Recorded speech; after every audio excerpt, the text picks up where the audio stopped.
They will sometimes achieve at the cost, let's say, of elegance, at the cost of, they'll muss their hair up, if you will. They'll lose, this note will not have quite the sheen that it might have had, but the piece has a thrust.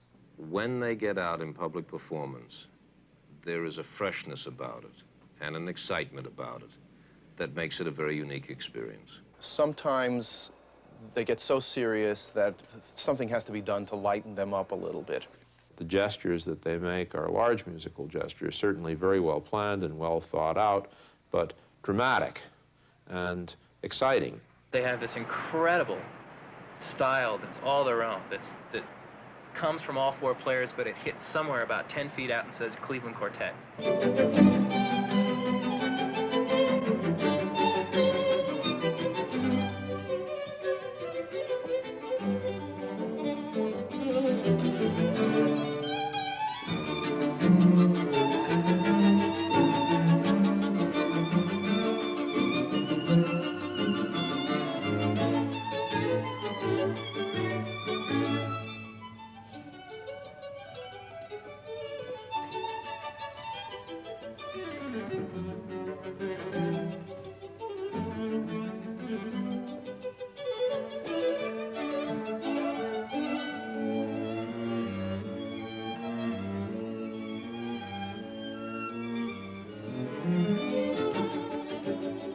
They are obviously among the very handful of top ensembles, both in terms of their performance and in terms of their recognition. I think that's also important.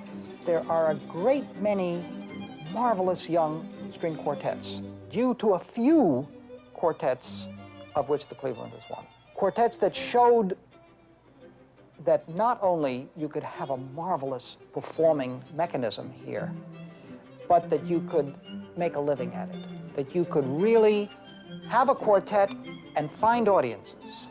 So the whole, which one came first, who knows? But the fact is that you have a new audience for chamber music that didn't exist 15 years ago, a new excitement about chamber music, a new willingness to accept chamber music. When I came to WQXR, chamber music was one of those very specialized connoisseur type words. Oh yes, chamber music, we'll put that over in this little corner here where nobody will mind. And leader we'll put over in this little corner where nobody will mind. Well, leader is still there, pretty much. But chamber music, no longer. That's in the mainstream now.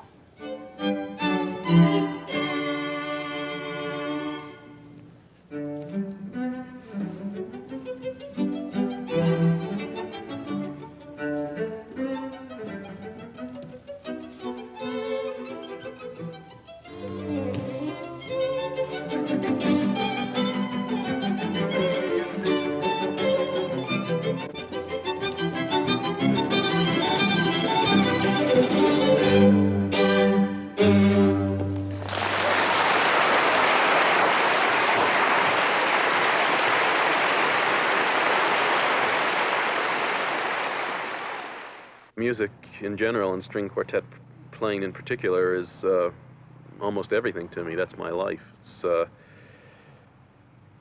since I was a teenager, I've just been totally absorbed and involved and in love with everything to do with it. It's, to me, it gives fulfillment to my life. It gives purpose to my life. It started back to those days when I used to hear these quartets, these great quartets playing. I somehow saw something there that lit a fire in me. I decided at that point I wanted to become a musician.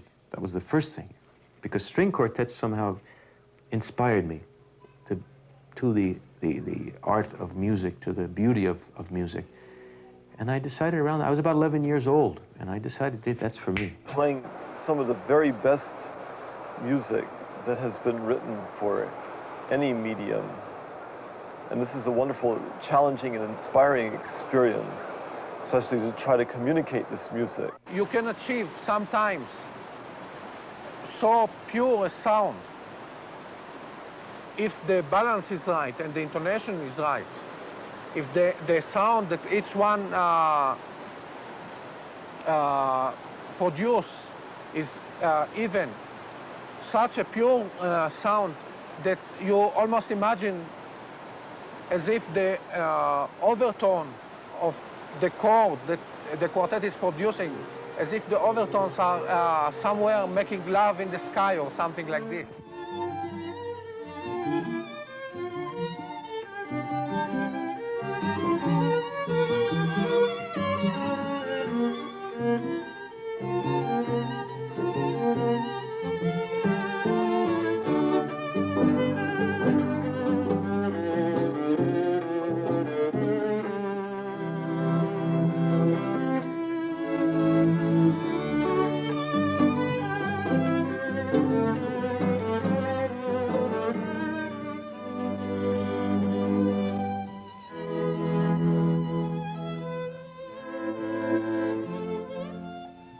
The interplay of four musicians, the ability not only to explore the music and to make that kind of very interesting statement that shows there is still some invention going on. In other words, I think the kind of quartet performance that you least appreciate from a top-ranking quartet is one that sounds like they're doing the 75th repeat of the same program. There has to be something fresh and something unusual that takes place at each occasion. This is what this quartet does especially well.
I think the real interest in chamber music came about sort of simultaneously with the Vietnam War. It goes back now 10 or 15 years when this snowballing of interest in what we do sort of began.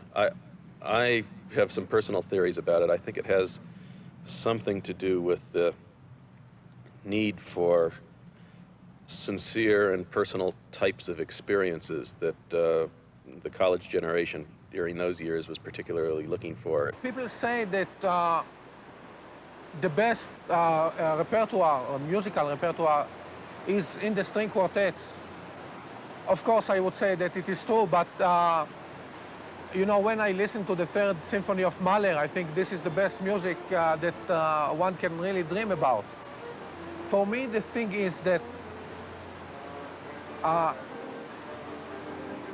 a Third Symphony of Mahler, there are so many people involved, and if one of those is not really at his best, the symphony not always suffers as much as a quartet. If someone is playing out of tune or someone is not in his best form. And I think this is the reason why many composers really attacked this string quartet medium and rendered it the kind of the top of their creativity or the deepest. Because it's really a kind of combination between the capacity of the individual and also the standard of teamwork. And I don't think you can have a more beautiful combination than this.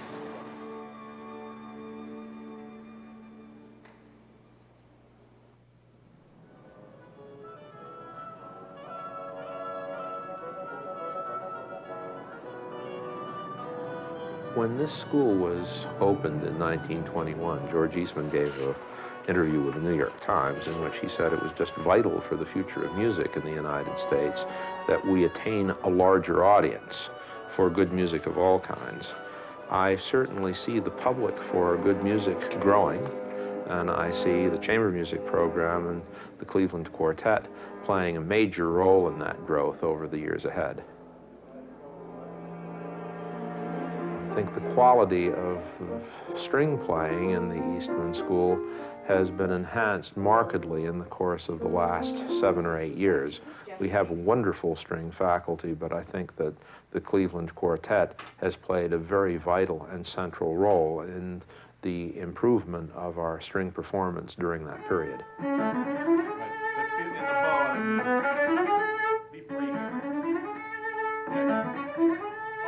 Open it up even more. In the period 1974-1975, my colleagues and I were involved in a search, an international search, for the best string quartet we could find.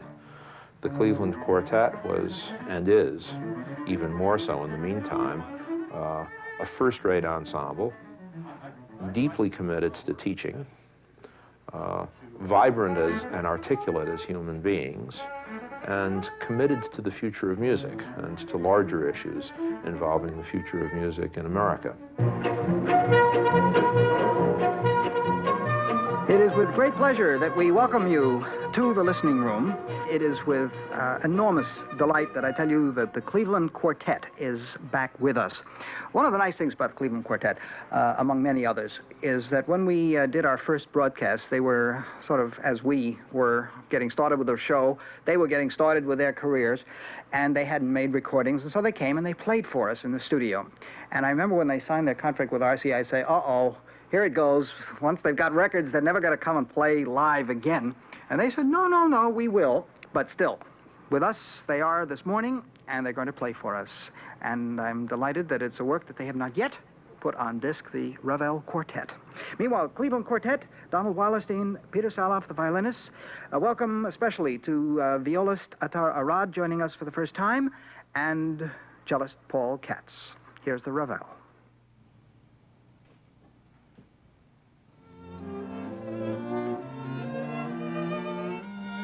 It's an incredible homogeneity that is very beautiful, and I can see why many composers have chosen this medium. At the same time, you have the timbre, the deepness of the depth of the cello, the darkness, the soulful quality of the viola, and the beautiful sound of the violins that actually approach the sound of the human voice. There's something so very beautiful about this, the fact that we're all making the sound, touching the strings with our fingers. To bring the meaning that that composer had, that meaning of the totality of a composition, seen through the eyes of 4 people, but somehow at many times becoming one. We have to merge. We have to become, at many times, one person doing something together. At the same time, we mustn't lose our own voice, because the composer wrote this piece for 4 instruments. He wanted the personality of each instrument, of each voice, to be alive at the same time. Being 4 different human beings, our response to the score is often different. This creates a difference of opinion that we have to resolve, again, in a community, a democracy.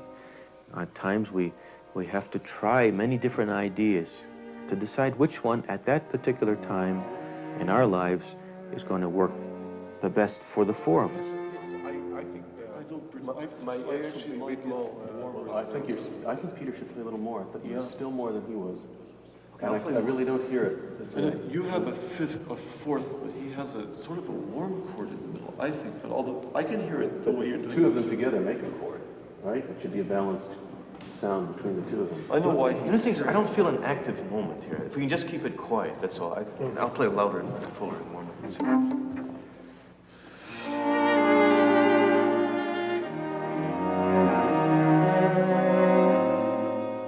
When you listen to the Cleveland Quartet, you are hearing 4 very individual performers who have blended their styles in a very vigorous fashion, and who have, as all major ensembles must, explored every detail of interpretation.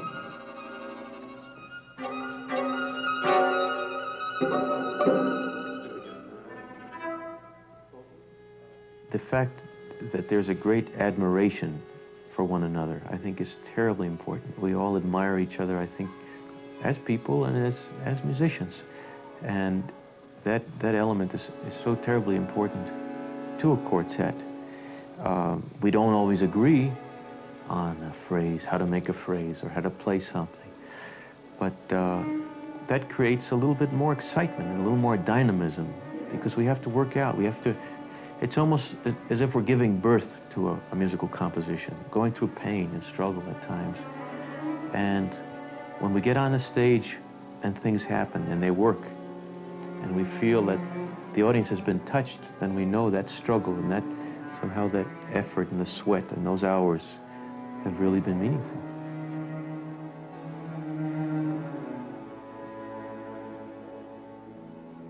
In this profession, you're making commitments for ensembles and for solo artists a year, 2 years, sometimes 3 years in advance. And along with this comes the allocation of time for the United States, Canada, the European tour, maybe the Far Eastern tour, other commitments. Having put together the artistic and the physical elements of the tour, you then involve yourself with getting the programs out to local sponsors, getting the publicity material out to local sponsors, which takes mutual preparation. The logistical portion of it, and we have a complete department here that does nothing but programming and travel. A little bit more difficult for a quartet because you're not only handling 4 individuals, there is the logistical problem of Mr. Cello, who on an airplane buys an extra seat, and who is a little bit more cumbersome than some of his fellow strings.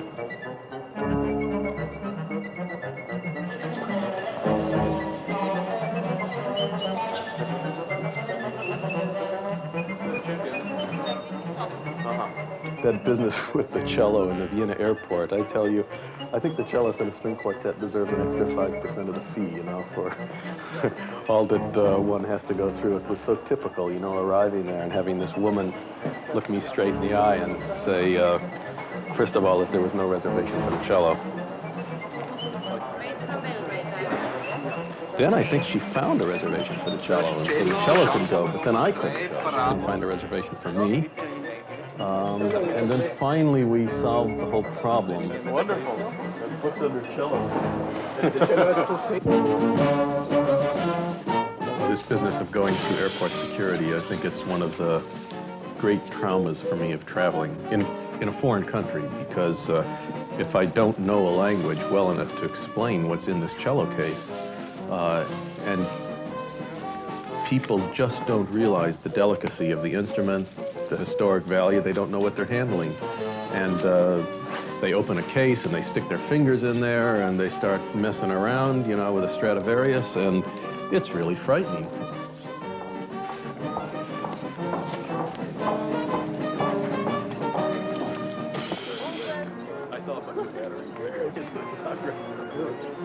When the quartet was first formed, there was an excitement about a trip to Europe or South America or whatever it was. There still is, but in those days, I used to take out the history of Germany or something like that and read up a little bit on the places that we were going. I would be aware of some of the important architectural places or museums to see or visit. Here I arrived in Dubrovnik, not the faintest idea about the history of the city. Here was this fantastic walled city we're walking around.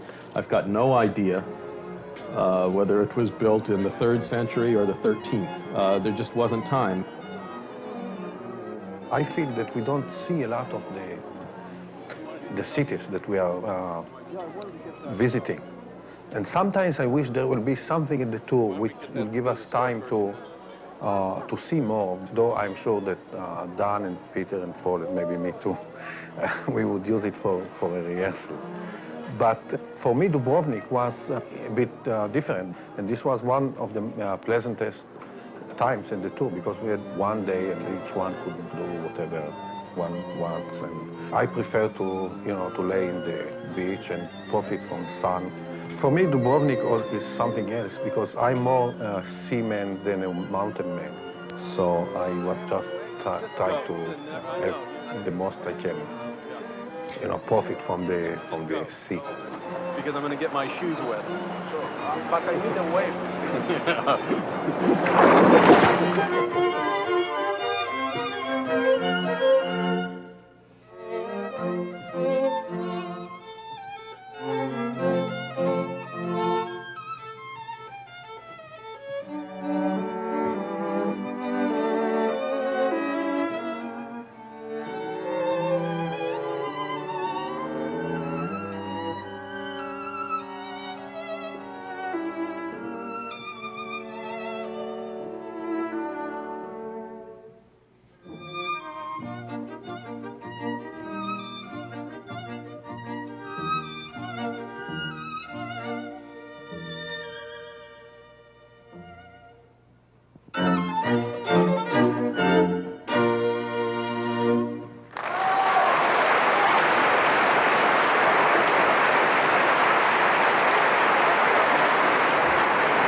In this jet-setting age of flying from one concert to the next, and when we're home, we're flying from rehearsal to teaching to this and that. I mean, we never see each other. We never can sit down in a relaxed, comfortable atmosphere and discuss anything except the next crisis in our lives somehow. And these train rides in Europe, I think, over the years have been very valuable for the quartet. We have a couple of hours to just sit and, I don't know, whether we talk about politics or philosophy or music or whatever it is, it's just been almost a time to get to know each other once again. I suppose I'm the type of musician who likes to squeeze out as much practice time as possible. I even practice on trains sometimes. And there's actually quite a debate within the quartet about whether to rehearse right before a concert or not. It's a very kind of intense time for us. The adrenaline is building up. We're getting ready for that performance.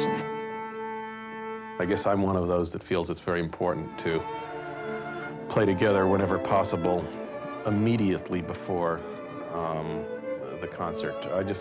It's been my perception anyway, maybe it's an inaccurate one, that if we don't go out on stage, let's say at 7 o'clock for an 8 o'clock performance and sit down for 15 or 20 minutes, that somehow intuitively we're not on the same wavelength, that we need that time playing 15, 20 minutes together to sort of, for the antenna to get out and we get tuned into each other.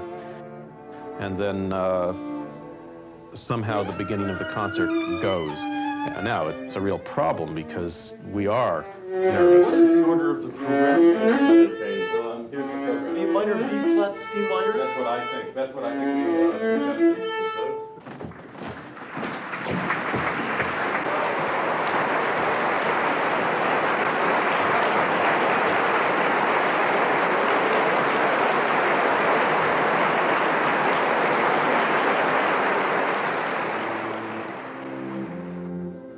It was great to be in Salzburg. Edinburgh and Salzburg, of course, are the two most important festivals of Europe. It's a beautiful city, the birthplace of Mozart.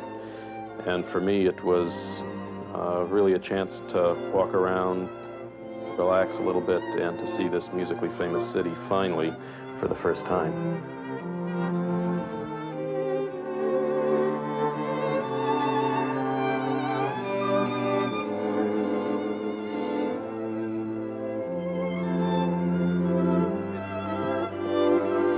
It was nice that we were playing in Heidelberg on this summer tour because the Eastman Philharmonia is the resident orchestra for the Heidelberg Festival. And David Efron, who's a marvelous conductor and on the faculty at Eastman, and the orchestra were there for the summer. A lot of our students were there, and of course, coming to play for our students. Everybody gets a little bit nervous, so the tension was up. But we arrived at this most incredibly beautiful ruin, this medieval castle in Heidelberg. It was a magnificent place. It was just a beautiful setting for a concert. But nobody could feel their fingers. It was too cold, too windy, and too dark. So they took it inside and we played there.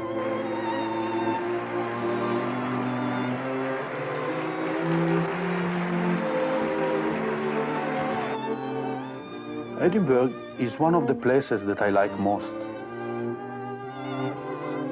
Like London, is one of those cities that every corner might contain a secret to be discovered.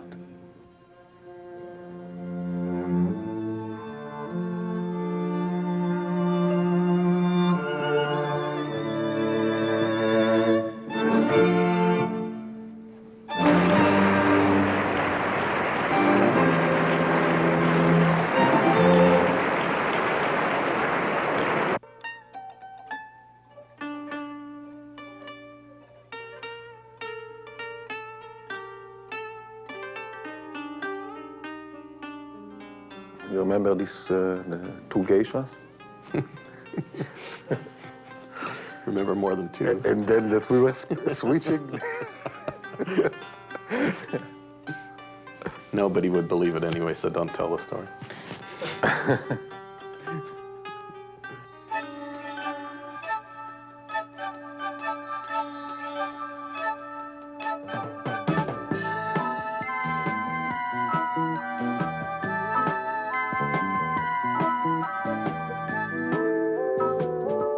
It is interesting, actually, as you go around the world, each country, the audience of each country has its own personality. In Japan, the most striking thing is the lack of response. We played the first piece, and it's a very kind of polite applause that just barely gets you off stage, and that's about it. And the second half the same way, and then when the concert ended, all of a sudden, cheers and applause and the whole thing. And it's almost, I guess this is the way they react. They're digesting the whole evening. In a way, one gets the feeling that the Japanese audience almost is embarrassed to interrupt you, that they don't want to interfere with what you're doing.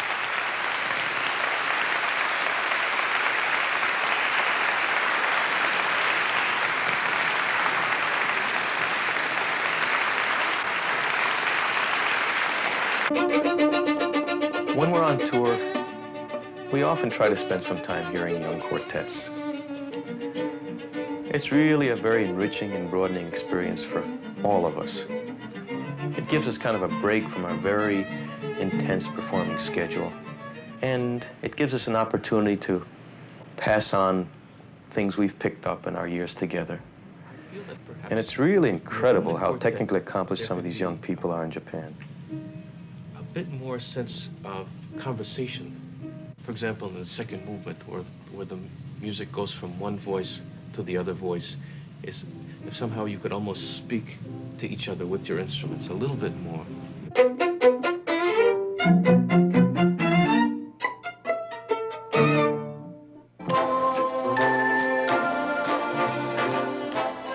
Good morning, everyone. This is today, Tuesday, the 15th day of December, and for those of you deep in the snow and frost belt this morning, eat your heart out. Those are scenes from Honolulu, Hawaii. And then live in this half hour, 4 of the world's most famous musicians, the Cleveland Quartet. The Cleveland Quartet, one of the great ensembles of the world, was formed in 1969. The members are Donald Weilerstein, Peter Salaff, Attar Arad, and Paul Katz, the cellist. Morning, gentlemen. We're really pleased to have you here this morning. We're in a big rush, I know. But I must know the source of these instruments. These are the Paganini Stradivarius instruments, and they are priceless. Where are they from? Well, they were owned by Paganini, the 4 of these instruments. He played them in the 1830s. They were all made about a century before, and they're presently owned by the Corcoran Gallery in Washington, D.C. that's lent them to us. It's unusual for a museum to let its priceless instruments out of its own glass cases, isn't it? They realize that these instruments die if they're not played, and they've taken a very wonderful attitude in making them available to contemporary musicians. We are now going to listen to music by the Cleveland Quartet, the final movement of the Ravel Quartet very agitated music. Gentlemen?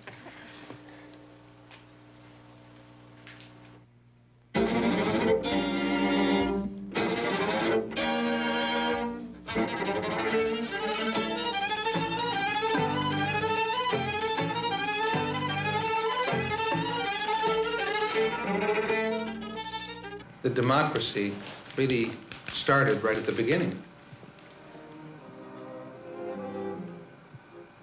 Don Weilerstein called his old friend Peter, someone he'd known for years. He had just finished in the Peace Corps in Chile and was in Puerto Rico. And he invited Peter to come to Cleveland, where Donald was teaching at the Cleveland Institute of Music. Martha and Paul Katz, they had been married about 2 years at that time, were living in Toledo, working at the university. And Peter was to come to Cleveland and to play with the three of them. And it was determined that they would use our living room as the base for their first get-together. Now, the quartet had auditioned and interviewed others for Peter's position, but it seemed that a match was really made on that particular evening, something that my wife and children, I know, will never forget.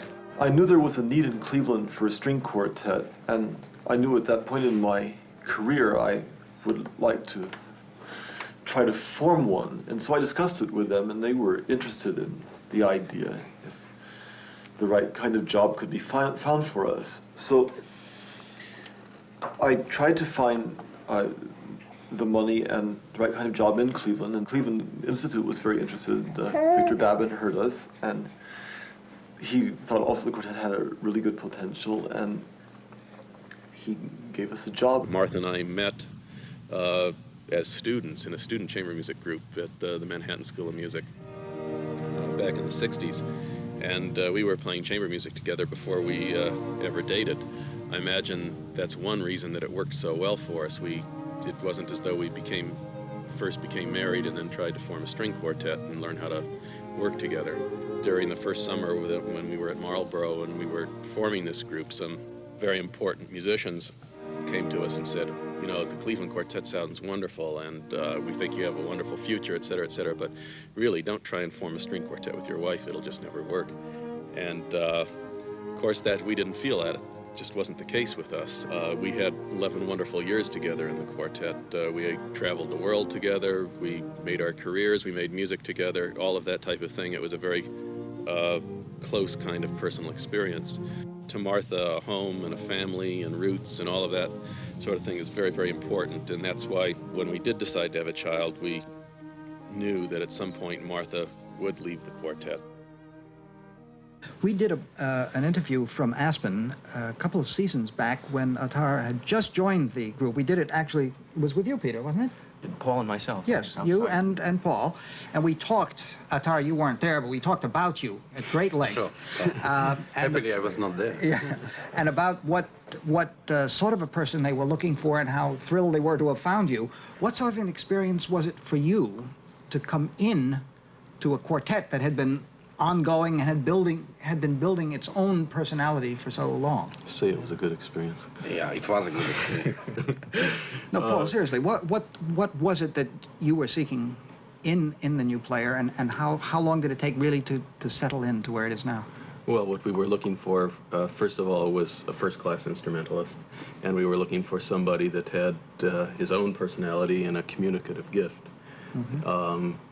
And I think we definitely found that in Attar. We had a chance to tour with Adi as a substitute to Martha even before she had made a decision to leave the quartet, and during that time we became good friends, and we knew that we would be able to get along on a personal basis.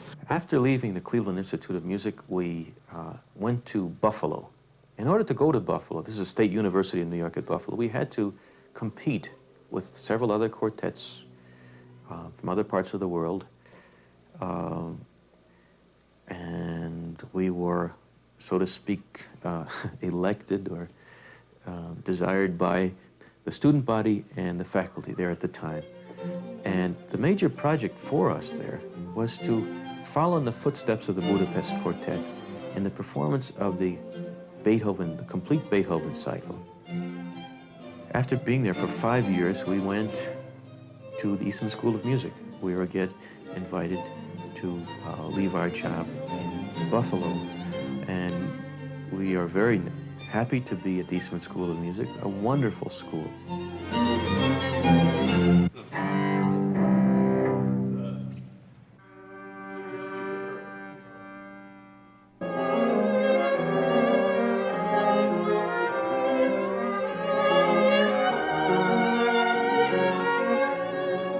They're very intense. When they get in the studio, they may have played a work many times in concert, but it seems as though they're approaching it almost as if from the first time. And I guess because they feel as though they're committing it for repeated scrutiny by a record-buying public and by themselves as well.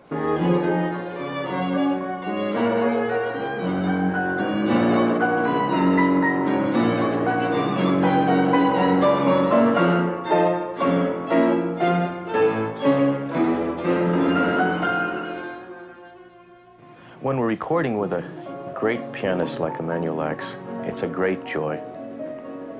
Working with a guest artist gives us a type of spontaneity that we strive for in a recording session.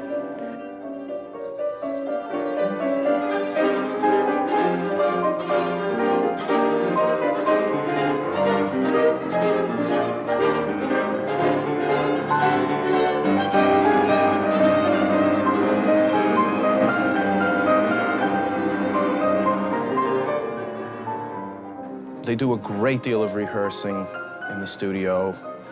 In fact, strangers would walk in and their reaction might be, haven't they ever played this thing before, or do they know each other? Because they spend such a great deal of time working on little details. And I guess for a string quartet, that really is important. I think that the pace is slow for a guest artist working with the quartet, particularly pianist. When Peter plays on top, he has... I think this belongs to the... How long is that? How much control do you have over balance? We'll have no control over balance. You have no control of Keep balance. it dry, but make it just that much more spacey. A little bit. I just want to hear this area.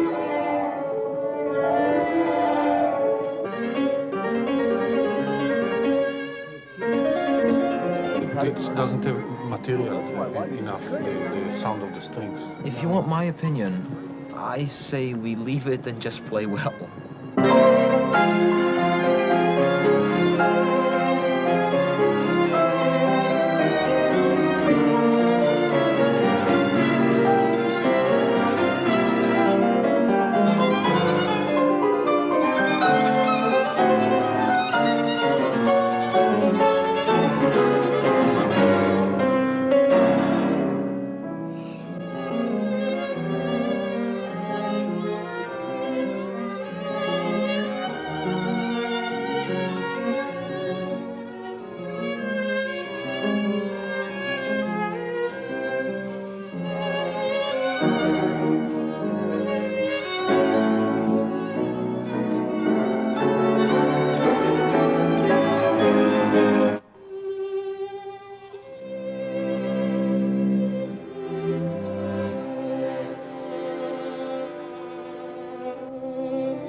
Yeah,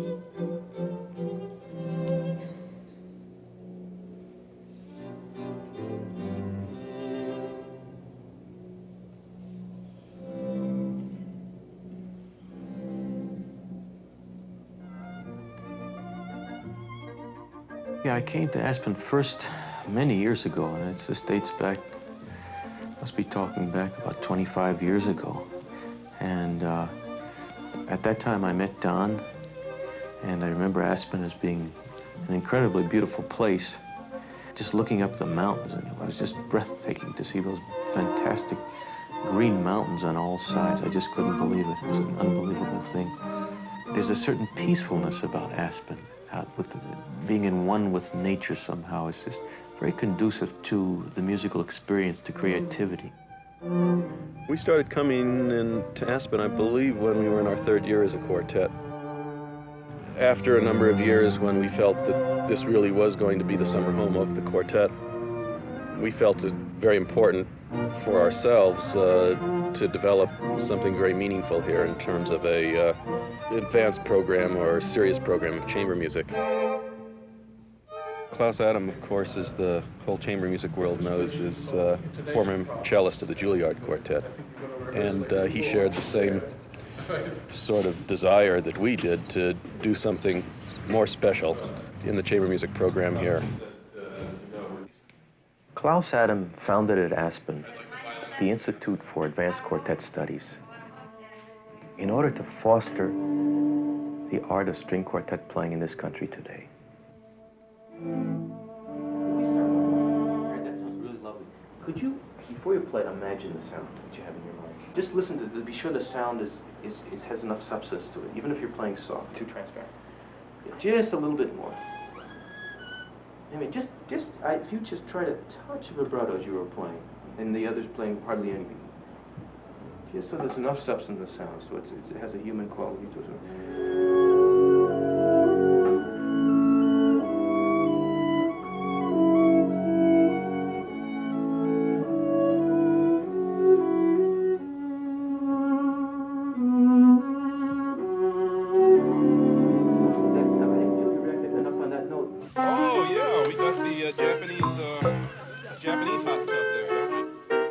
For us, one of the unstructured parts of the seminar, but a very important part of the seminar, is just sort of rubbing shoulders in a musical and a social way, you know, the kind of barbecue that we can have where we invite all 5 of these young quartets over and the Cleveland quartet's there, and we sit down and sort of 2 of us play here with 3 of them or something such as that, mix it up. It's a bit of a Marlborough-style philosophy, which of course is where the Cleveland Quartet began anyway, but at Marlborough they take young artists and very established artists, everybody comes and plays together in a sort of a spirit of equality.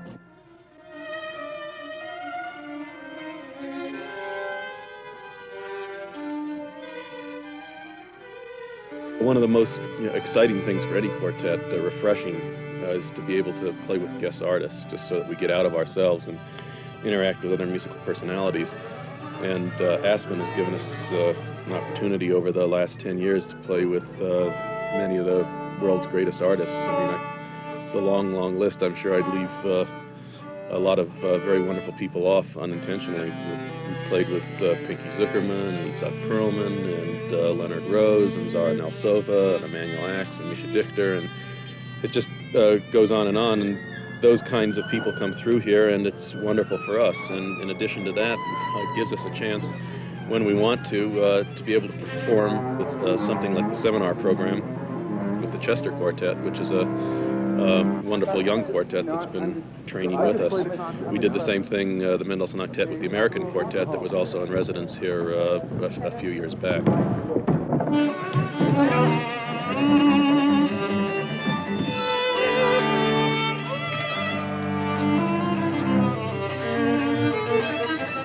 Why don't we just start good.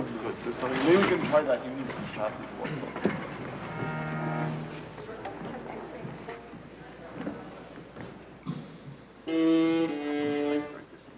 Yeah. Everybody's looking at me. Sorry, wait, I have Peter Salaff.